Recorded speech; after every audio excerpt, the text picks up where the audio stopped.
ఓం నమో వెంకటేశాయ.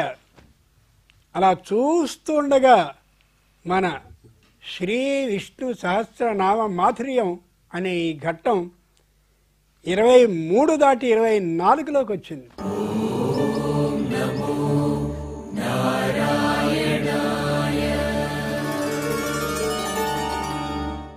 24 గొప్పదనం తెలియనిది ఎవరికి?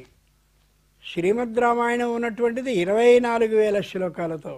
గాయత్రి మంత్రానికి ఉన్న బీజ అక్షరాలు 24. సామాన్యమైనటువంటి సంఖ్య కాదు. ఇప్పుడు ఓ చిన్న భాగాన్ని అనుకుందాం. గురుతమః, గురు అంటే తెలుసు.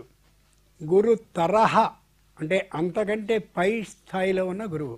గురుతమః అంటే ఈ స్థాయి కంటే పై స్థాయి, పై స్థాయి కంటే ఆపై స్థాయిలో ఉన్నటువంటి వారు గురుదముడు. బదరిక ఆశ్రమంలో స్వయంగా నారాయణ మంత్ర ఉపదేశాన్ని చేశాడు. ఎంత గొప్ప విషయం. 2, తన భార్య అయినటువంటి లక్ష్మీదేవికి ద్వయమంత్రాన్ని తెలియచేశాడు. అంతేకాదు, తల్లికి స్వయంగా అమోఘమైనటువంటి వేదాంత విద్యని చెప్పాడు.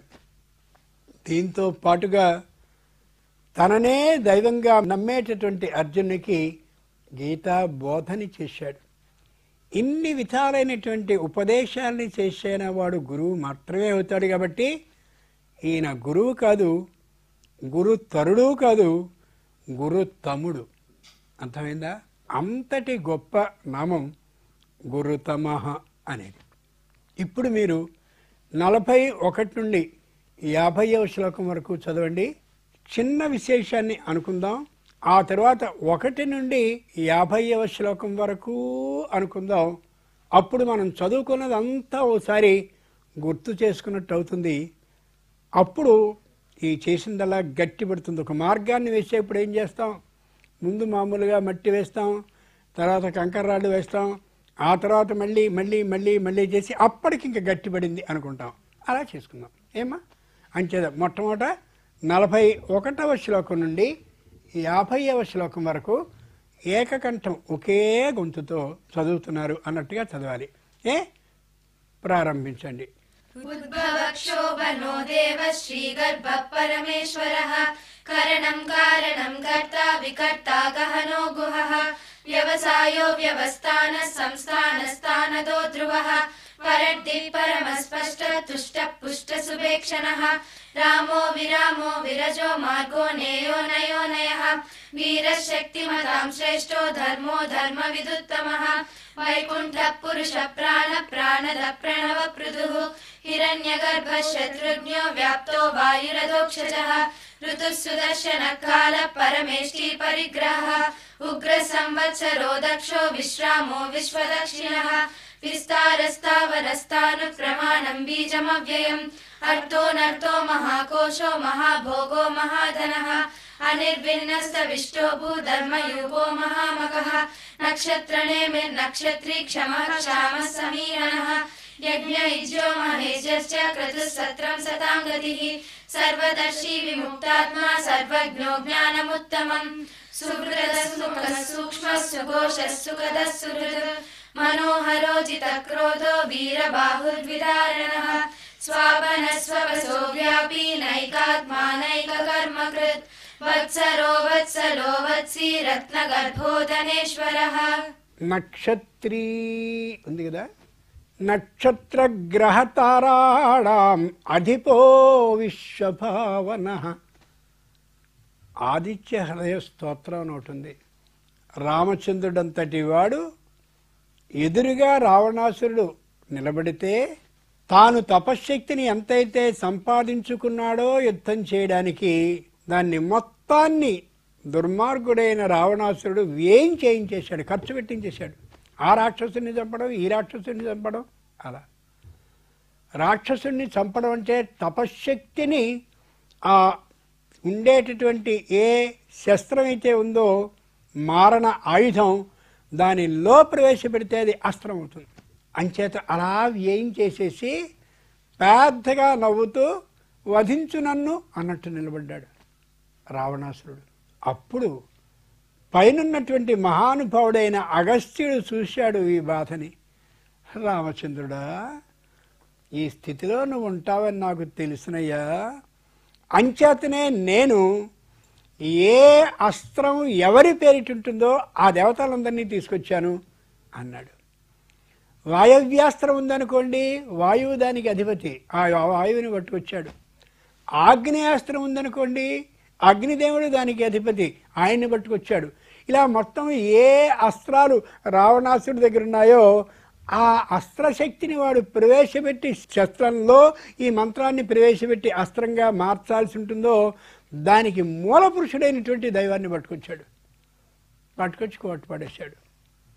పరమ దురదృష్టవశాత్తు మన పురాణాలని మనమే ఇష్టం వచ్చేట్టు మార్చేసుకుంటూ ఉంటే అర్థమైందండి, రావణాసురుడి పొట్టలో అవేవో అమృత భాండాలు ఉంటాయట, వాటిని కొట్టేసేసాడండి అని. ఈ అబద్ధం రావణాసురుడికి తెలియదు, రాముడికి తెలియదు. కాబట్టి యథార్థమైన పురాణాన్ని నమ్మండి తప్ప కల్పిత కథలని నమ్మవద్దు వద్దు వద్దు.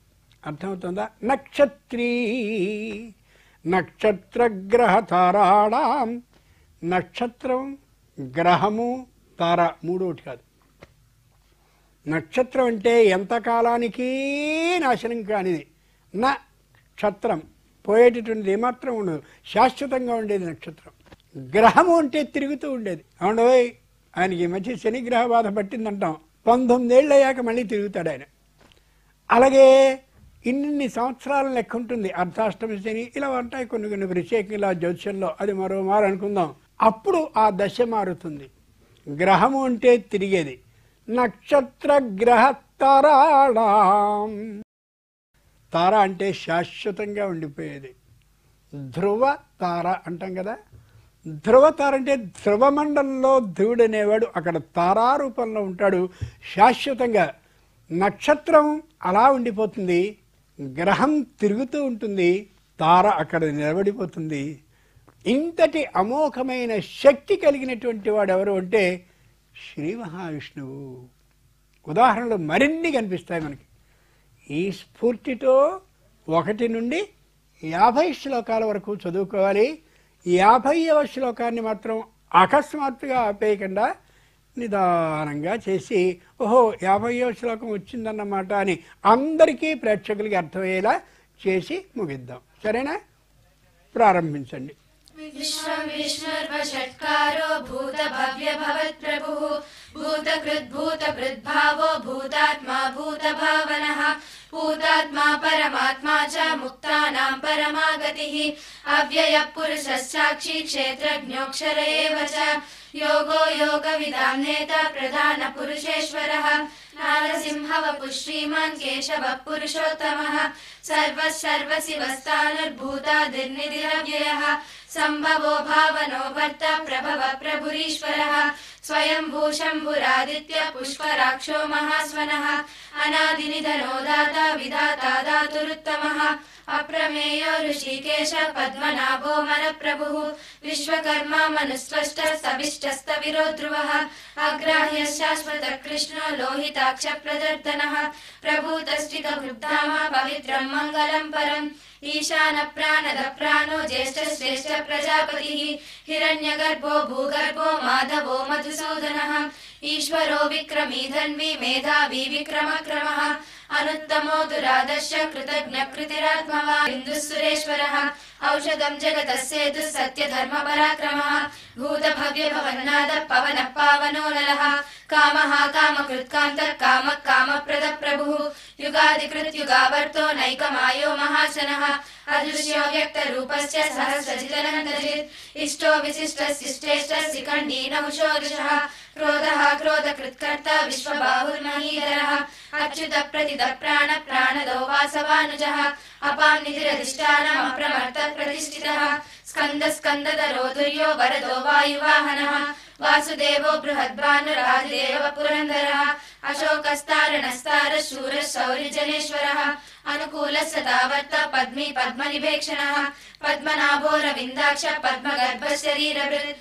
महद्दिरुद्धो वृद्धात्मा महाक्षो गरुडध्वजः अतुलः शरभो भीमः समयज्ञो हविर्हरिः सर्वलक्षणलक्षण्यो लक्ष्मीवान् समितिनिजयः भिक्षरो रोहितो मार्गो हेतुर्दामोदरः महीधरो महाभागो वेगवानमिदाशनः उद्भवक्षोभनो देव श्रीगर्भः परमेश्वरः करणं कारणं कर्ता विकर्ता गहनो गुहः व्यवसायो व्यवस्थानः संस्थानस्थानदो ध्रुवः परद्दिः परमस्पष्ट तुष्ट पुष्ट शुभेक्षणः रामो विरामो विरजो मार्गो नेयो नयो नयः वीरशक्तिमतां श्रेष्ठो धर्मो धर्मविदुत्तमः वैकुण्ठः पुरुष प्राण प्राणद प्रणव प्रदुः हिरण्यगर्भः शत्रुघ्नो व्याप्तो बाहिरदोक्षजः ऋतुसुदर्शन काल परमेष्टि परिग्रहः उग्र संवत्सरो दक्षो विश्रामो विश्वदक्षिणः विस्तारस्तावरस्तानुप्रमाणं बीजमव्ययम् अर्थोऽनर्थो महाकोशो महाभोगो महाधनः अनिर्विन्नस्तविष्टो भूधर्मयूपो महामकः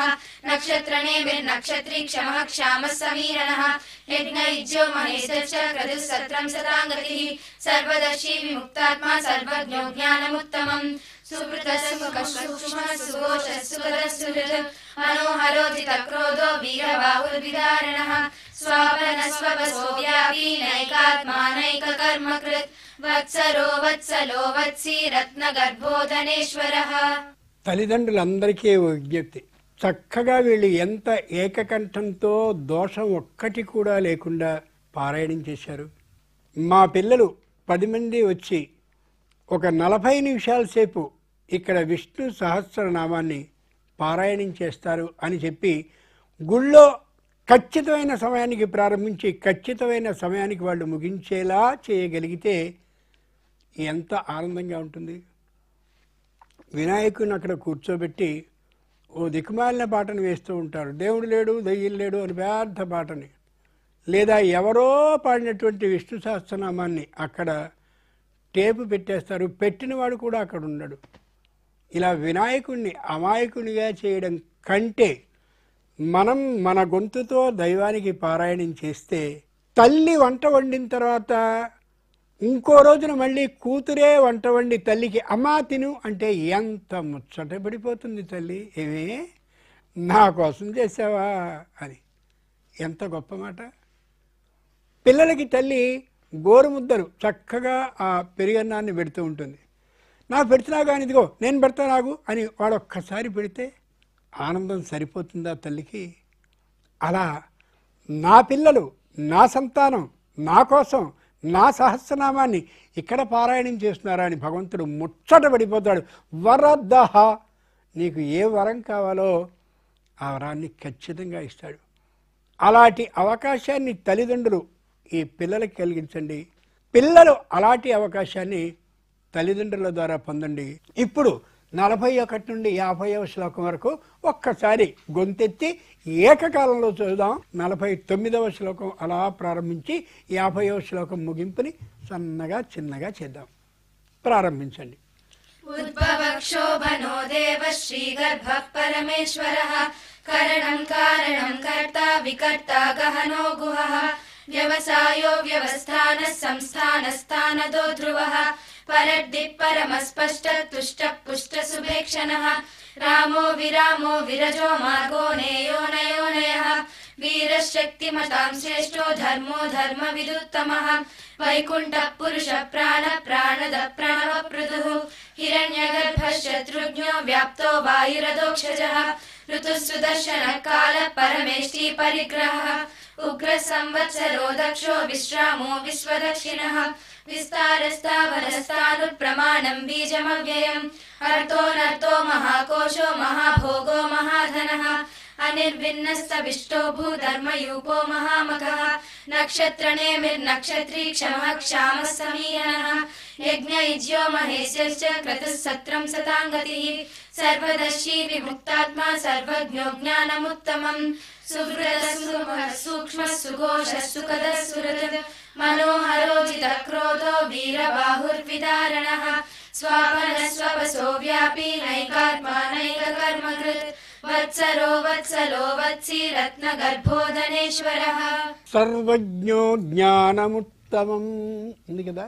సర్వజ్ఞ, సర్వం జానాతీతి సర్వజ్ఞ, అన్నిటినీ తెలిసినవాడు. సర్వ అంటే అన్ని, అన్నిటినీ తెలిసినవాడు. సర్వజ్ఞ లోకంలో ఉండేటటువంటి అన్ని జంతువులు అన్నిటికి సంబంధించిన విశేషాలు తెలుసున్నవాడు. ఈవేళ ఈ చేపని ఏది మింగేస్తుందో సర్వజ్ఞ తెలుసు. ఈ యుగంలో వ్యక్తులందరూ ఎలా ఉంటారో సర్వజ్ఞ అది తెలుసు. 17,28,000 సంవత్సరాలు ఉండేటటువంటి కృతయుగం ఎప్పుడు ముగింపబడాలో ఆయనకు తెలుసు, అంచేతనే ముగిస్తాడు. 12,96,000 సంవత్సరాలుండే త్రేతాయుగం ఎప్పుడు ముగియాలో సర్వజ్ఞ చేస్తాడు. 8,64,000 సంవత్సరాలు మాత్రమే ఉండే ద్వాపరయుగానికి ఎప్పుడు ముగింపు పలకాలో అది కూడా ఆయనకి తెలుసు. అంచేతనే యస్మిన్ కృష్ణో దివం వ్యాతః తస్మిన్నేవ తదాహని ప్రతిపన్నం కలియుగం. ఈ ద్వాపరయుగం ముగుస్తోంది అన్నటువంటి రోజున సరిగ్గా అదే రోజున కలియుగం ప్రవేశించే రోజున సర్వజ్ఞ ఈ యుగానికి ముగింపు పలకాలి అనుకున్న ఆయన ఈ లోకం నుంచి పైలోకానికి వెళ్ళిపోయాడు. మనకి ఎవరు దిక్కు? కృష్ణుడి దిక్కు. ఆ దిక్కు అయినటువంటి ఆయన ఈ ద్వాపరయుగం దాటి కలియుగం ప్రవేశించిన రోజున వెళ్ళాడు. కాబట్టి మనం ఎవళ్ళం? దిక్కు ఉన్నవాళ్ళం కాదు, దిక్కు లేనిన వాళ్ళం. అంచేతనే చాలామంది తెలుగులో దిక్కుమాలిన అంటుంటారే, దిక్కు ఏమాత్రము లేనటువంటి వాళ్ళం మనం. అందుకని మనకి దిక్కేమిటి? ఈ విష్ణు సహస్రనామ స్తోత్రం మాత్రమే. వ్యాసో నారాయణో హరి, వీళ్ళందరికీ దిక్కుగా ఏదైనా ఉండాలని వ్యాస మహర్షి నారాయణ స్వరూపమైనటువంటి వాడు మనకి గ్రంథాన్ని అనుగ్రహించి చదువుకోండి. దిక్కు లేదు అని అనుకోకండి, మీరందరూ దిక్కు కలిగిన వాళ్ళు అని నేను నిరూపిస్తున్నానని అది చేశాడు. అంతటి గొప్ప విష్ణు సహస్రనామ స్తోత్రాన్ని మీరు పఠిస్తున్నారు, ఆ మాధుర్యాన్ని అందరికీ అందిస్తున్నారు. 24వ భాగాన్ని దాటి మనం 25వ భాగంలోకి వెడదాం. ఓం నమో వెంకటేశాయ. ఓం నమో